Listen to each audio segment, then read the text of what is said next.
పంట పొలాల్లోకి కోతులు పక్షులు రాకుండా ఈ శబ్దం ద్వారా వాటిని వెళ్ళగొడుతుంటారు. ముందుగా ఇక్కడున్న గన్నులో ముందుగా కార్పెట్ వేసుకొని అనంతరం కొంచెం నీటిని ఆ కార్పెట్పై చేకరిస్తారు. ఇక్కడ పైపు కింద ఉన్న కప్లింగ్ని ఆ రంధ్రాన్ని మూసేసి గన్నుని షేక్ చేసి ఆకాశం వైపు ఉంచేసి అక్కడ ఉన్న లైటర్ స్విచ్ ఆన్ చేస్తే అందులో శబ్దం వస్తుంది. అంతకంటే ముందు యంత్రం తయారు చేయడానికి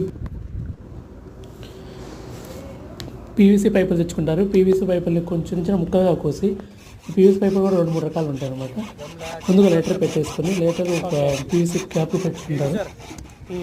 తర్వాత పైపుకి 2 పక్కల గమ్ము పూసేసి కొంచెం మందం ఉన్న పైపుని మళ్ళీ ఆ పైపుకి అమర్చుతారన్నమాట. ఆ పైప్కి మరొక చిన్న పైపు యాడ్ చేసి ఆ పైప్కి రంధ్రం పెడతారన్నమాట.